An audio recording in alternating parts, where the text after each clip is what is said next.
भारत माता की जय हो, भारत के संविधान की जय हो। आज हम सर बात कर रहे हैं सर बी.एन. राव साहब की। बाबा साहब का कद और बढ़ जाए, इसमें हमको कोई ऐतराज नहीं, लेकिन बी.एन. राव साहब को कुचल दिया गया, दबा दिया गया, इस बात का बड़ा भारी दुख है। समाज का ठेका लेना तुमने कब से सीख लिया? न्याय करना नहीं आता तो अन्याय करना क्यों सीख लिया? न्याय करने की क्षमता है तो सच्चा न्याय करना होगा। राजहंस बनो, दूध का दूध, पानी का पानी करके दिखलाना होगा। साथियों, जिनको हमने अपना समझा था, उन्होंने हमारे पीठ में और पेट में, दोनों में छुरा घोंप दिया, विश्वासघात किया। कितनी मजबूरियां पलकों पर उठा लेते हैं और हम कहाँ रोते हैं, हालात रुला देते हैं। आज हम हालातों से रो रहे हैं। क्यों? कि हमारे साथ विश्वासघात किया गया। ये शेर हमने पढ़ा था काफी पहले। एक जरा सी बात पर बरसों के याराने गए, लो चलो अच्छा हुआ कुछ लोग तो पहचाने गए। हमने अपना समझा था, हमने पलकों पर उठा के रखा। मैं ये नहीं कहता हूं कि उन्होंने भारत के लिए कुछ नहीं किया, बहुत कुछ किया, लेकिन आखिरी में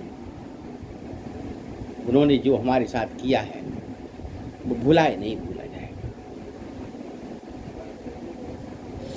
अब बात करते हैं सर बी.एन. राव साहब के बारे में, भारत के संविधान के असली शिल्पकार, भारत के मौन महायोद्धा, जिन्होंने लोकतंत्र की नींव रखी, संविधान के पीछे का महान दिमाग, भारत का छुपा हुआ हीरो, देश को दिशा देने वाले महापुरुष, संविधान की शक्ति बी.एन. राव साहब, भारत के लोकतंत्र के निर्माता, जिन्होंने भारत का भविष्य लिखा, संविधान का सच्चा प्रहरी। अगर जो न होते तो भारत का संविधान कैसा होता? इतिहास का अनसुना नायक, जिन्होंने आजाद भारत को कानून दिया, भारत के संविधान का गुप्त रहस्य, लोकतंत्र की नींव रखने वाले महापुरुष सर बी.एन. राव साहब को हम बार बार नमस्कार करते हैं, नमन करते हैं।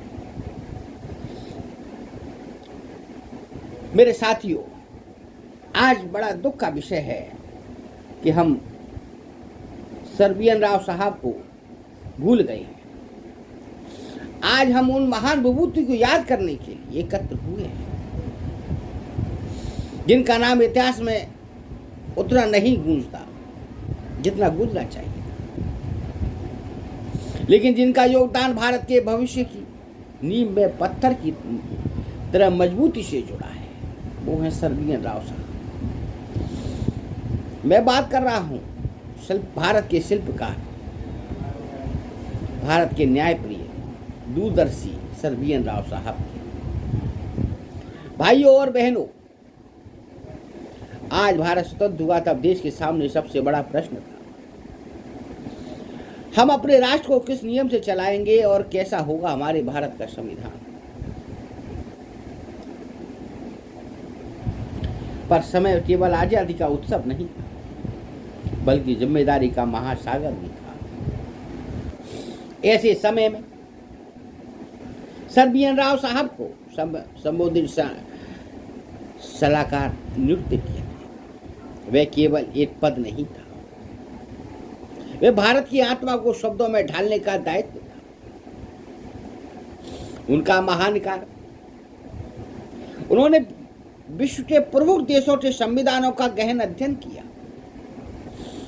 अमेरिका का अधिकार संरक्षण, ब्रिटेन की संसदीय परंपरा, आयरलैंड की नीति निर्देशक तत्वों की अवधारणा, लगभग 60 देशों के संविधानों का अध्ययन किया और भारत के संविधान से पहले उन्होंने म्यांमार का संविधान भी लिख डाला, क्योंकि उनको नॉलेज थी, उनको जानकारी थी, उन्होंने अध्ययन किया था। ऐसे थे सर्बियन राव साहब।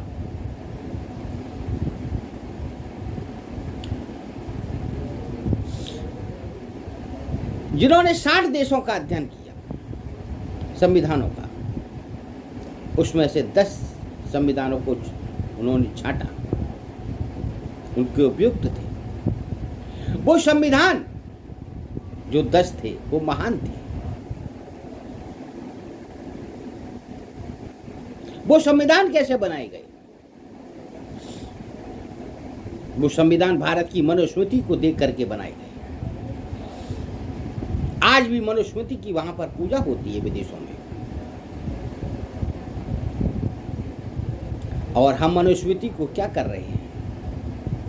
उसको जला रहे हैं, काट रहे हैं, उसके निंदा कर रहे हैं उसकी। हम नहीं समझ रहे कि मनुस्मृति क्या है, क्योंकि हम अंधकार में हैं। हम नेताओं की, छोटे छोटे नेताओं से बटे हुए हैं, जो भारत को बर्बाद करना चाहते हैं, देश को बर्बाद करना चाहते हैं, लूटना चाहते हैं भारत को, लूटना चाहते हैं भारत को। उनको मतलब नहीं है पैसा कहां से आएगा, उनको सिर्फ लूटने से मतलब है। ऐसे समय में सर्बियन राव साहब को सर्वोदय सलाहकार नियुक्त किया गया। यह केवल एक पद नहीं था, यह भारत को आत्मा के शब्दों में ढालने का दायित्व था। उनका महान कार्य, उन्होंने विश्व के प्रमुख देशों का संविधानों का गहन अध्ययन किया। इन सब का अध्ययन करके उन्होंने भारत के लिए संतुलित प्रारूप तैयार किया। उन्होंने केवल नकल नहीं की, उन्होंने भारतीय परिस्थितियों को अनुरूप विचारों को ढाला। उन्होंने सुनिश्चित किया कि संविधान केवल शासकों के लिए नहीं बल्कि आम जनता के अधिकारों की रक्षा के लिए बने। उनका योगदान क्यों महान है? क्योंकि उन्होंने वह आधार तैयार किया, वह नींव तैयार की जिस पर आगे चलकर प्रारूप समिति ने अंतिम रूप दिया। जिसकी नींव मजबूत होती है वो उसकी मंजिल मजबूत होती है। जिस बच्चे की नींव मजबूत होती है उस पर चाहे कितनी भी बड़ा मंजिल बना दीजिए, और जिसकी नींव कमजोर होगी वो कुछ भी नहीं। उन्होंने न्यायपालिका की स्वतंत्रता, मौलिक अधिकारों की मजबूती, संसदीय ढांचे की संतुलित व्यवस्था, इन सभी विचारों पर गहन विचार किया। आज हम अदालत में न्याय पाते हैं, अपने अधिकारों की बात करते हैं। जब हम लोकतंत्र के मतदान करते हैं तो उसमें कहीं ना कहीं सर्बियन राव साहब का बौद्धिक योगदान शामिल है। ये विद्वान थे पर विनम्र थे, वे दूरदर्शी थे पर शांत स्वभाव के थे, वे राष्ट्रभक्त थे पर प्रचार से बहुत दूर थे। उन्होंने कभी प्रसिद्धि नहीं मांगी, उन्होंने केवल राष्ट्र निर्माण को अपना लक्ष्य बनाया। आज के युवाओं के लिए संदेश, आज के युवाओं, अगर आप सच में देश सेवा करना चाहते हैं तो शोर से नहीं, ज्ञान से कीजिए, विचारों से नहीं, विरोध से नहीं, विचारों से कीजिए। गाली गलौज से नहीं, लड़ाई से नहीं, संगठन से कीजिए। संगठन में बहुत ताकत है। एक लकड़ी को कोई भी तोड़ सकता है, लेकिन लकड़ी के गट्टे को कोई नहीं तोड़ सकता। संगठन की आवश्यकता है। संगठन है तो सब कुछ है, मैं बार बार कहता हूं।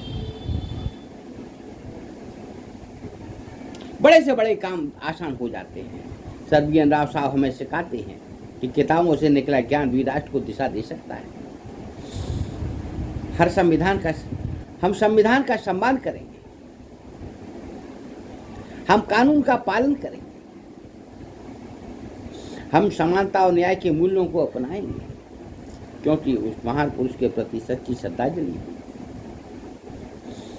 आइए मिलकर कहें, लोकतंत्र की गरिमा अमर रहे, लोकतंत्र की विजय हो, सर्बियन राव साहब अमर रहे, भारत माता की जय हो, भारत माता की जय हो, भारत माता की जय हो। मेरे साथियों, अगर अच्छा लगा हो तो लोगों तक पहुंचाइए। सर, अगर आप भी समझ में ना आए तो आपकी इच्छा, आपके हाथों में है।